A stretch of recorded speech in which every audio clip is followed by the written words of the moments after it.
It's funny, the distance between what you thought something was and then what you later learn out it actually was. Mm-hmm. And on the LGBTQ plus, or whatever we're calling it now, I mean, I was raised in a pretty liberal area where we were told that was about, a certain percent of the population, I think it was 10% they said, was gay by birth. And, leave them alone. Don't bother them. Right. Like, don't be mean to them. Exactly. And that always made sense to me. I don't have zero interest in bothering people in general, particularly over their sex lives. But now I'm starting to think in my age that that actually wasn't kind of what it was about. No. It's they understand what they're doing. You know what communism is. Number one is atheism. Why? Because they do not compete for power. Number one, it's atheism. I agree with Number that. one, they don't compete for power. In America, we say there's a higher law than the Constitution. It's God. There's certain rights that we have that you cannot touch, government. That's our whole concept of government. Unalienable rights. We have a Bill of Rights that say, you can't touch these, government.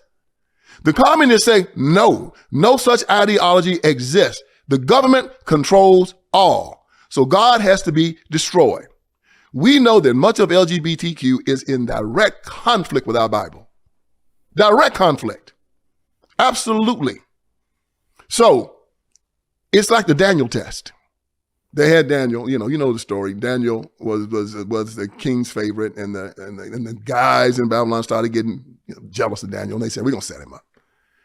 So they said, hey, king, why don't you make a decree that says that no one can pray to you for 30 days. The king said, yeah, it makes good sense. But they knew that Daniel prayed 4 or 5 times a day to his God. And so they say, if the king makes this decree, if Daniel obeys the decree, his God leaves him. If he disobeys the king will kill him. Either way, Daniel's in the trick bag.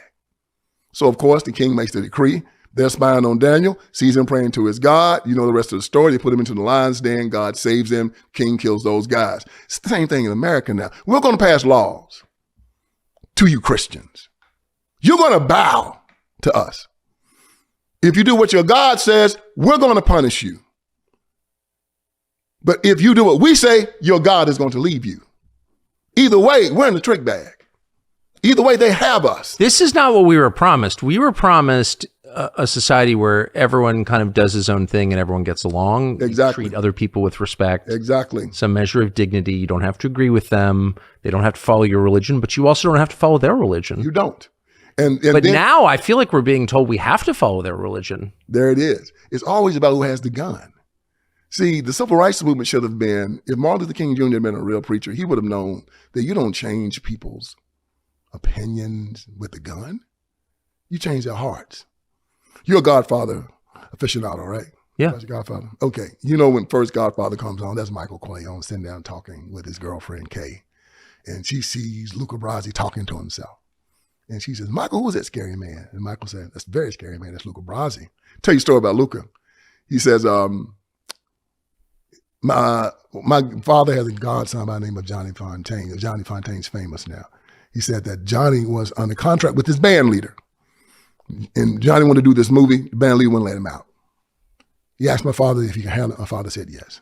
Father goes to the band leader, offers him $10,000 to let Johnny go. Band leader says no. My father says, I'll be back. And this time he brings back Luca Brasi. And he gets Johnny out of the contract with a certified check of $1,000. Kay says, Michael, how did he do that? He said, well, Luca Brasi put a gun to the band leader's head and promised him that either his brains or his signature would be on the contract. Michael, that's a true story. Okay, question, was Vito Corleone a violent man for using Luca Brasi? Of course he was. Martin Luther King Jr. wants to eat a hamburger down south. Racist white man says no. Martin says, I'll be back. This time he brings the federal government. Federal government put a gun to the guy's head. And says, either Martin Luther King or your brains are going to be on their lunch counter, eating that hamburger. Guy lets him eat. Was Martin Luther King Jr. a violent man? Of course he was. He used violence from a third party. Yes. Civil rights movement wasn't a nonviolent movement. A nonviolent movement would have been changing your neighbor's heart by your actions. What does that mean? If he's mean to me, I'm good to him. If you won't let me eat a hamburger at your stand, I'll build another restaurant that's better than yours. You can eat at mine for free.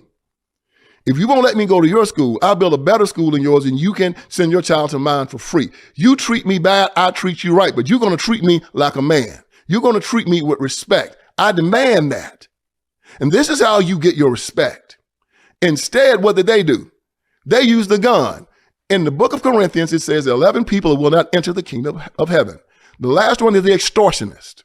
What's the extortionist? An extortionist is the one that uses violence, threats, coercion to get what they want. And that's what the civil rights movement did. It didn't change the hearts of Americans. It extorted them. It told them, either give us what we want or we're going to blow your brains out. We're going to put you in jail. That is not the Christian way. And it failed because they used the tool of the devil to get what they wanted. And it continues to fail. We're at the bottom of every socioeconomic statistic in America because we will not do what we've always supposed to have done, and that was live in this meritocracy. How did we break into the NFL? We showed we were better. How did we break into the NBA? Showed we were better. We went out there and we competed. Mano a mano. I'm going to beat you straight up. Tucker, if you make a glass that's better than this one that will last for 1,000 years, people are not going to care what your color is. They're going to buy it.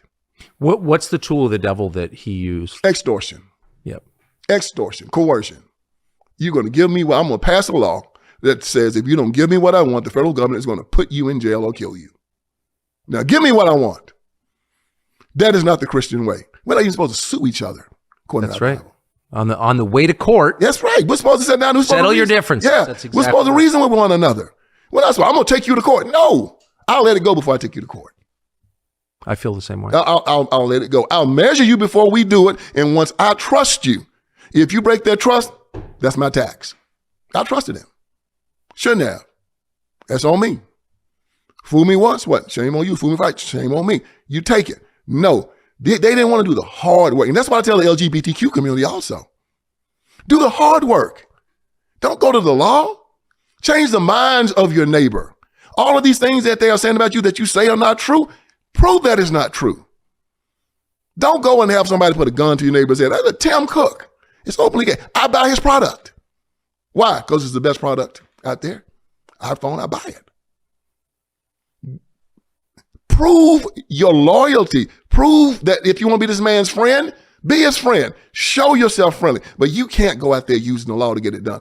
We have made this mistake over and over again. Right now, they're marching down in Florida. They want DeSantis to put some type of black history back into public education when DeSantis has passed a school choice bill. If you don't like how the public educational system is educating your children, take it to a private school.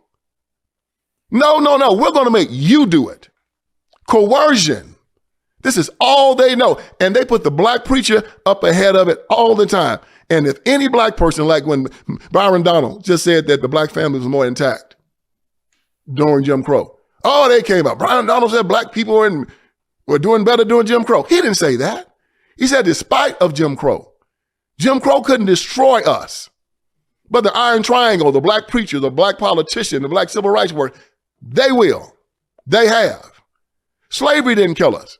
Jim Crow didn't kill us. But the Democratic Party, they're taking us out.